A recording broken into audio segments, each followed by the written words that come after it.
So how do we solve those potential over-crediting issues? They might only remove 20,000 tons a year and they're crediting 100,000 tons a year.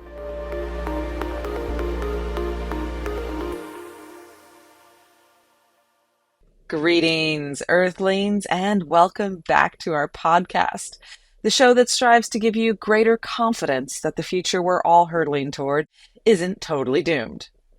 Today's episode is the second in a series on carbon markets. We're spotlighting a company that's taken an innovative approach to reducing the well-known risks around purchasing carbon credits to offset emissions. But before we get there, I'm your host, Lisa Ann Pinkerton. I spend my days supporting climate tech startups in gaining the media attention they deserve with Technica Communications. And my two hobbies are this podcast and leading women in clean tech and sustainability. If you're enjoying this little hobby of mine, I encourage you to go to our Patreon page to support the show and the wonderful production staff we have to make it all happen. You can also follow us on social media and log a review of what you think of the show on your podcast app. In our first episode on carbon markets, we covered how these markets exist to fill the gaps around carbon policy initiatives and regulations, and how there's some real credibility issues within these markets. In fact, it's pretty common for corporations to buy credits from brokers and then end up finding out later that the credits they bought were totally bogus. No way! Yes way, dude! No way! Or they've not lived up to their full carbon potential whatsoever. So today's guest is from a company that's aiming to change all of that. His name is Steve Boyle, and he started out his career at JP Morgan and Citibank before transitioning to the climate tech industry with his current company, Rubicon Carbon. There, he's the VP head of West Sales, and he supports enterprise companies to engage with carbon markets in a trusted way.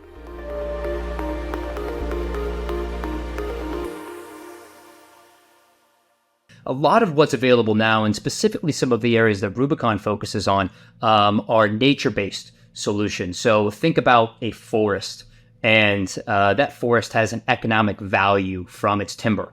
And the carbon markets are designed to say, well, that forest should have some other economic value, and that's to actually take and sequester carbon out of the atmosphere. So nature-based solutions are one of the most common carbon offsets and carbon projects that are available currently, and there are also industrial decarbonization solutions. So think about projects that might be paid to fix a leaky methane pipeline, or projects that are around to capture gas from landfills, methane that's being released from landfills, and to convert that into electricity, or projects that are around actually capturing CO2 emissions from industrial plants and being able to take that, instead of it being released in the atmosphere, take that carbon, sequester it, and store it permanently underground. So these are a lot of the projects that are available today and continuing to be developed going forward. I mean, we can talk ad nauseum about call it biochar projects, or direct air capture, enhanced rock weathering, oceanic carbon sequestration. I mean, the list really goes on, but for the purposes of this conversation, I think that we can keep it to more avoidance offsets. So projects that are effectively helping to continue to remove carbon from the atmosphere and store them, as well as more permanent removal types of offsets, which are projects that are set up to actually take carbon out of the atmosphere and keep them stored for a very long period of time. Thank you, Steve. I appreciate that. Very thorough. Speaking of some of these nature-based carbon credits, just this year, The Guardian published this explosive article accusing Verra, which is one of the world's premier certifiers of carbon credits. They were accused of grossly overstating their emissions reductions associated with quote-unquote avoided deforestation credits, which are nature-based credits. And what I was reading was that the investigation claimed that only 6% of Verra's avoided deforestation credits represented real emissions reductions. And then the CEO eventually stepped down through all of this, and there were many more articles, and it really took on a life of its own in this industry.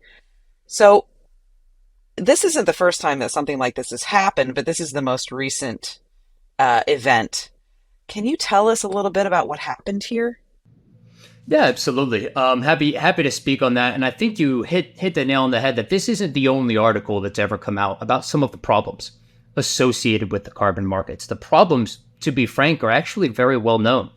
Specifically, when you look at nature-based projects, there actually is no perfect methodology for actually being able to capture the amount of carbon that is being removed by a forest and sequestered in that forest every year, because you actually have to prove something called a counterfactual, meaning if this project didn't exist, if we had not avoided deforestation in this area, would deforestation have actually happened? So that isn't, a 100% scientific, account on a credit for credit basis, what actually could have happened in that scenario. So I would say that the problems overall in the market, highlighted by that article, highlighted by, I'm sure we've seen the John Oliver episode on carbon credits. There have been many articles written about the issues in the carbon markets, have actually highlighted things that are already well known. And that's really why companies like Rubicon are around, is order to say, well, these problems are known, and how do we take steps to solve that? Because to be frank, when things like this happen, you might have sustainability teams or people who are trying to involve themselves in the carbon markets or trying to find ways to decarbonize their value chain. They say, well, I'm not going to utilize this. I'm going to say, well, instead of engaging in that market, I'm going to wait 5 years. I'm going to wait 10 years. That'll sort itself out. I'm going to focus on my own decarbonization. And we just don't have time for that, to be perfectly frank. So if we don't focus on all of the ways that we can actually engage the market today to support these much needed projects, protecting rainforests, protecting natural environments and habitats and ecosystems, then those won't be around in 5-10 years, especially when in 5-10 years, we're going to need those markets. We're going to need those projects to be around to help us to continue to sequester and remove carbon from the atmosphere going forward, because the only way that we're going to hit our global 2050 targets are if we focus on all of the solutions, all of the nature-based, all of the industrial, all of the removal solutions, so we can put ourselves on the best path to reach, 1.5 degrees by 2050, which right now, I think, depending upon who you ask, we're not necessarily on the right path today. Well, yeah, and especially if you've listened to our Life at 3C episode, listeners, you would know that I subscribe to the fact that we are not on the right path, and we have a little bit of catching up to do, to be gentle with that. Yes. Steve, this is a natural segue into Rubicon Carbon. What are you guys doing differently to help us avoid situations like Verra in the future? The idea for Rubicon actually started back in October or November of 2021. And historically inside of the carbon markets, how have they worked? Well, I kind of like to equate it to stockbroking of the 1980s. Let's say you're a 2 or 3 person sustainability team at company X, and you want to engage in the voluntary carbon markets. You want to do your part. You want to help support much needed projects, but you don't know where to go. So you call up your local broker. Your local broker gives you the few projects that they have on hand, the inventory that's available, and you yourself have to choose, what do I want to buy? So really what Rubicon was set up to do was to create that process more seamless and transparent, and to help reduce the risks associated with the market today. You need to be doing diligence on these projects. You need to be understanding what their impact is. And as a 2 or 3 person sustainability team, you likely don't have the time to do it, because step 1 for every company, and this is agreed upon virtually everywhere, step 1 is decarbonizing your own value chain. That's what you should be focused on, right? And when you need to engage in the voluntary carbon market, you need to have a partner. And that's how Rubicon Carbon was set up. We were set up to be the partner for companies who know they need to engage in the voluntary carbon market, would like to engage, but don't necessarily know how. So we came to market with a product called the Rubicon Carbon Ton. We're providing an avenue and a vehicle for companies to gain diversified and risk mitigated exposure to carbon projects across the world. And we do so in a few different areas. So nature-based solutions, we have a nature-based avoided emissions Rubicon Carbon Ton. We have an industrial avoided emissions Rubicon Carbon Ton. We're actually building our carbon removal Rubicon Carbon Ton. It's a very nascent market, but we're building these areas for companies to gain access. So what does that do, right?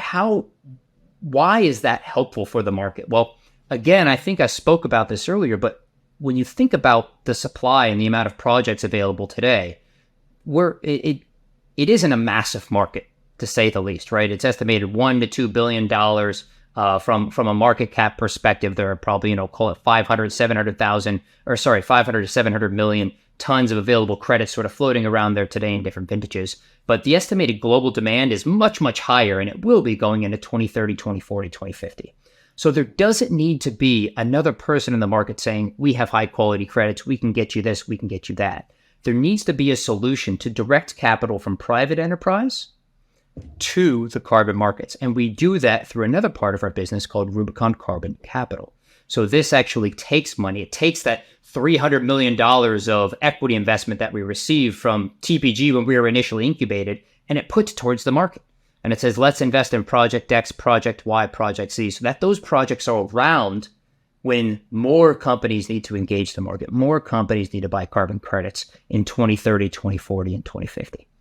And one of the things that I'll say, in addition to what we're doing, a lot of companies will talk about the fact that they have high quality credits and they have an MRV approach. We have a science team, we have a portfolio management team, we have a supply team that manages the quality of the credits. We have our own MRV process.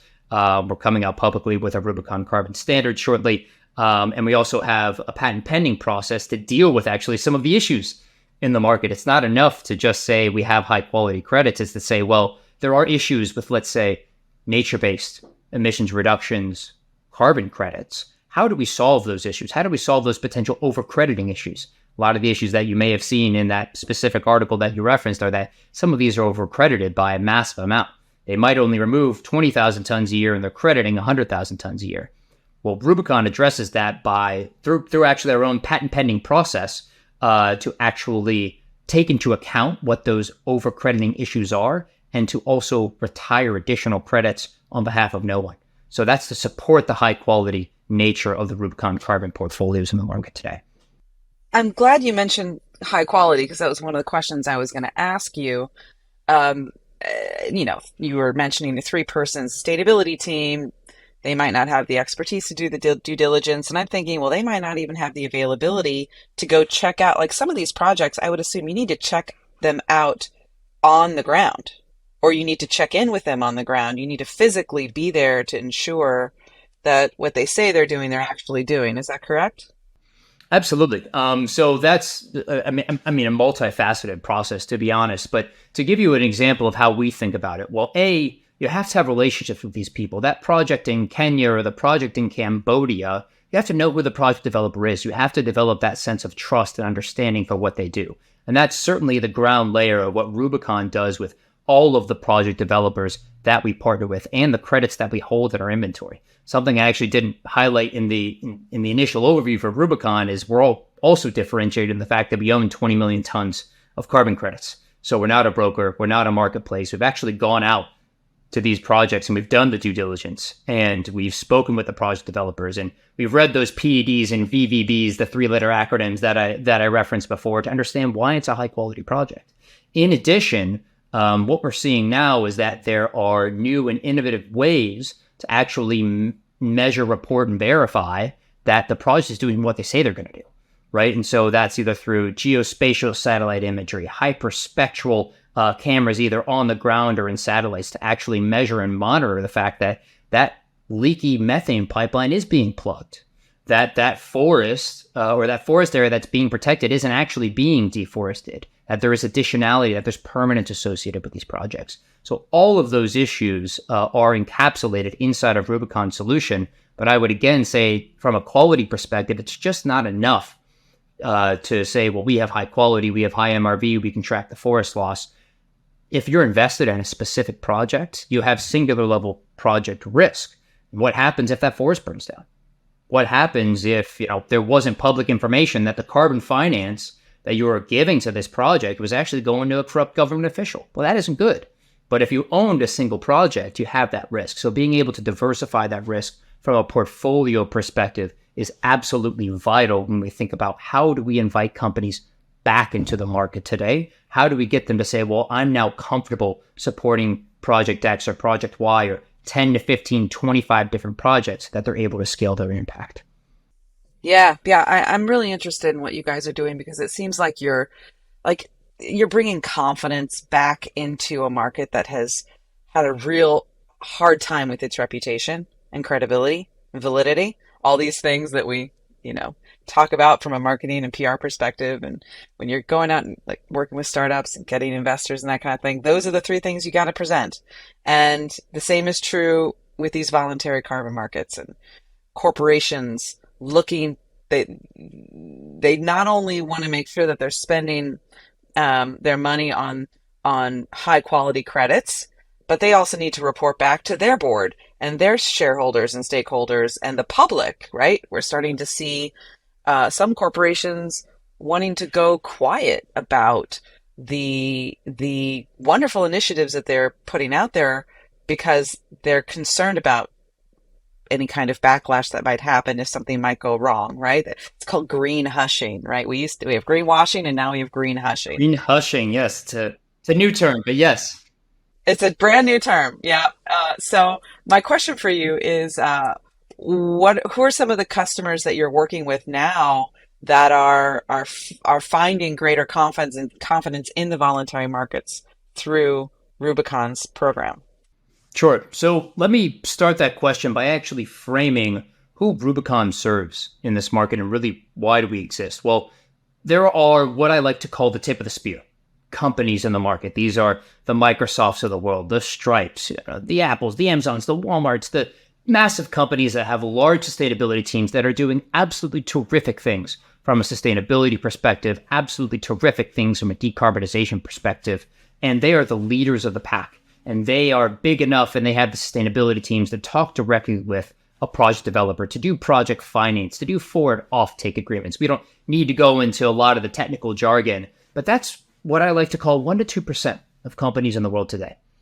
How does the other 98% of companies actually access this market? So the companies that we serve is certainly the 98% of companies in the market today that are saying we need to do something, we want to do something, and a lot of them are sitting on the sidelines, but bit by bit, we're starting to invite them back into the market. We're trying to create that easy process for them to say, well, if I want to work and utilize carbon credits, if I want to utilize the voluntary carbon market, how do I do so in a risk mitigated way? And that is the Rubicon Carbon Time. The last thing I'll say there as well is we even work with the tip of the spear companies, because a lot of these companies, if you're trying to work with 15 different project developers and you want to create, let's say, a diversified basket, well, you're onboarding KYC, AML requirements. Again, more three-letter acronyms, know your client, anti-money laundering. We don't need to get into that, but there are a lot of internal processes that you need to do to diligence those people. You don't have the time to do that, right? Even if you have a 10 or 15 person sustainability team, it might be easier to be comfortable with a partner who has a fully fleshed out decarbonization due diligence process and solution that you can say, when I want to buy high quality offsets inside of removals or nature base, I know I can go to this portfolio approach. I can go to the Rubicon Carbon Time. I can purchase or retire that asset and meet my carbon offset needs. But in terms of the actual companies that we cover, I mean, it's all across the gamut. Inside of our distribution organization, our coverage is specifically industry aligned. So I specifically look after, some more of the higher emitting industries like industrials or materials and some professional services and financial services companies. We cover travel, we cover airlines, we cover real estate. I mean, if you look at our launch coalition, made up of financial services companies like JP Morgan and Bank of America, TD and SMBC, travel companies, JetBlue and Hertz. We have industrial companies, GE, Dow, Honeywell. I mean, the list goes on, and it's really to showcase that Rubicon doesn't just service one client. We don't service the travel industry and that's it, right? We say every company needs decarbonization solutions. Every company will need the voluntary carbon market, right? How are we going to make it easier for all of them to engage and interact with that market in a trusted and seamless way? So we're hearing a lot of companies servicing these companies, basically an enterprise level, corporate level. Do you anticipate in the future this platform being opened up to smaller players, individuals, anything like that? Absolutely. I mean, that's really what Rubicon's trying to create, because in order for this market to succeed, you need that information to be transparent. You highlighted actually on your previous question, if you look at a company nowadays and you think that you're might get convicted in the court of public opinion, I say, of greenwashing. Well, now you're green hushed. And even if you're actually supporting 3 different high quality projects, you might put in your sustainability report, and we buy carbon offsets, or and we support these types of projects. And you're worried that someone's going to call you out for greenwashing, right? If you don't have the ability, or you don't have the team to actually put out a sustainability report that says, these are the 25 projects that we're supporting, and here's why. If you don't have the why there for an investor, for a client, for an employee, a shareholder, stakeholder, regulator, auditor, right? There are a lot of people that are going to look at your company and say, what are you doing and why? And that's all part of Rubicon's solution. So I haven't spoken about this, but we have an underlying technology layer to our product that allows companies to seamlessly purchase, manage, retire, and ultimately, and this is the biggest one, report on what they're doing inside of the carbon market, right? So they'll be able to see all of the projects that are inside of a Rubicon carbon ton. When they go to retire, they have a retirement report that has their vintages, the serial numbers, the confirmation from the registry. And again, most importantly, the why, the points about every specific project on why is this additional? Why is this project permanent? What are some of the additional co-benefits associated with that project? You need to be able to take that story, frame it, and be able to show it, because that's the only way you're going to get more people engaged in the market. So that goes from the largest company in the world to the smallest company in the world, and then ultimately needs to reach the consumer. It needs to reach the end client. And so this is where we think about different types of business to business to the consumer or customer, called B2B2C solutions, where we say, how do we offer Rubicon carbon tons to them? Where they say, I want to make an impact. I've purchased this flight. I want to offset my emissions. How do I do so in a trusted and seamless way? I've booked this rental car. I know there are emissions associated with it. I couldn't get an EV because there aren't chargers in my area, but I still want to do good, right? How do you start to enact that change, right? It starts with the enterprise, but then it's also saying, how do we bring this to the consumer? And that's certainly something that we're focused on as well. But again, it all starts with transparency. How do you give them the why? Why are you doing this, and why is this important? Yeah, absolutely. And I can certainly see the need and appeal for encouraging more people to use the voluntary carbon markets and bringing greater confidence and reducing the risk related to that, if we're going to meet our goals and turn back the tide of climate change that's coming. And there are some people out there that'll say, the market-based approaches, they take too long, it's too fragmented, it's not enough, and we just need to require companies to do this as a policy.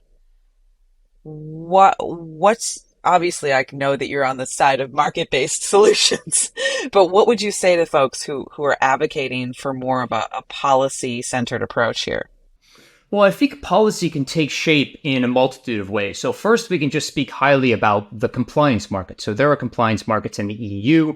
I believe Japan is setting up a compliance market. California in the US has its own cap and trade program. There's a Northeast Alliance of 10 states. Washington just set up their compliance program. And these programs are aimed at emissions reductions, but they also have a markets component inside. So it's called cap and trade. So there's a cap on the amount of emissions a company in that state is allowed to emit. If you emit over the cap, then you need to buy carbon credits from a company who's emitted under the cap. And if you emit under the cap, then you can sell those, right? So that's still a markets-based approach, but it's important because it sets a cap on that, on the total emissions that any company can emit, and that decreases every year. So it means that most importantly, companies need to focus on decarbonizing their own value chain. The voluntary carbon market today doesn't have governmental sort of organization around it. It's sort of, it's a market that's been created for companies to be able to interact, but do so on a voluntary basis. And it's really guided by NGOs. It's guided by a lot of media opinions, right? There are a lot of things that help form that market. But really what we're seeing with the likes of SBTI and specifically their third pillar of beyond value chain mitigation, the ICVCM, VCMI, I'm listing tons of acronyms because there are a lot, but it's really saying, how do we start to standardize what quality looks like in the market?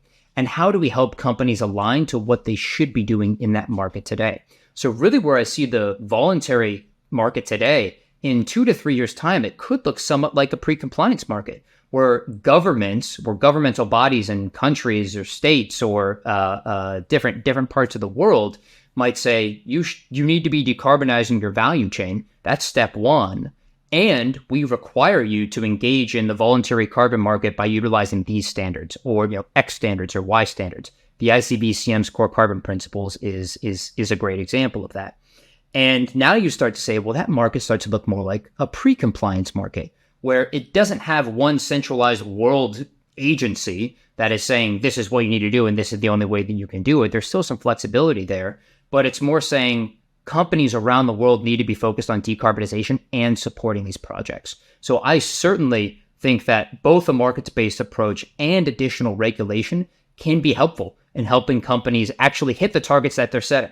Because to be frank, and I don't want to call out some of those four-letter organizations I said before, but you might be able to set a target with some of those four-letter organizations and set that target today and say, I want to reduce by 2030 and then hit this net zero by 2050. 5 years goes by. Oops, I missed my target.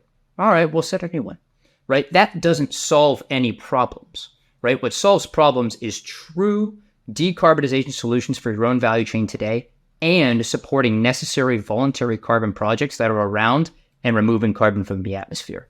And one thing I wanted to point out that I actually didn't say before, but I think this is really helpful for listeners to frame the problem at hand. And it's helpful for companies. It's helpful for, to be honest, naysayers of climate change. But when you think about global warming, it's obviously scientifically proven that the planet is warming, right? And I like to equate that to the human body.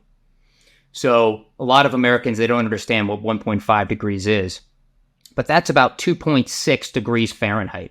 So think about your standard body temperature being 98.6.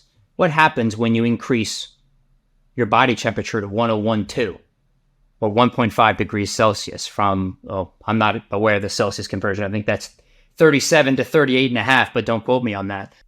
You're braver than I am with the conversions. If you're running a 101.2 fever, right, something's wrong. If you look at the world and we get to 1.5 degrees Celsius increase, a 2.6 degree Fahrenheit increase, something's wrong. You have a fever. It's trying to correct itself. And that problem exists. And that's the way we can tactically say, well, if we're at 1.1 or 1.2 right now, we're already running over 100. There's a problem. There's something that needs to change. And we need to utilize all of the resources and tools available at our disposal today to help combat that. And that's a combination of decarbonizing value chains and utilizing the voluntary carbon markets.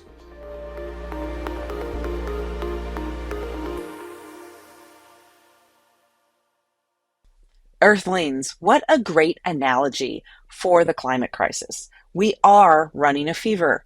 And if this was our body, we would be treating it much differently than we are treating the global temperature rise as a society. 101 fever, you stay home. You change what you're doing to make sure that you get better.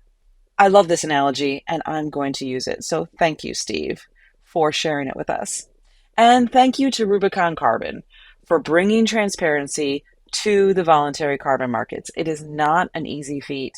And what they're doing is sorely needed, especially when their solution opens up to support smaller businesses and even individuals in participating in these markets. So keep your sensors pointed to Rubicon Carbon, and we will see how their solutions develop. Before we go, we have our Restoring Faith in Humanity moment, and it comes to us today from Somalia, one of the most dangerous countries in Africa to be a journalist. In fact, more than 50 journalists have been killed since 2010. Despite the risks, Fathi Mohamed Ahmed launched the country's first all-women newsroom last year. Known as Bilan Media, the news team has overcome prejudice to disseminate news on a variety of taboo subjects, such as puberty, the female drug epidemic, and women living with HIV. In a society where deeply patriarchal values are prevalent, Bilan Media has become a household name in Somalia, and their stories are distributed internationally through places like The Guardian, the BBC, and the Toronto Star. Fathi and her news team are displaying a tremendous amount of courage, and we salute them.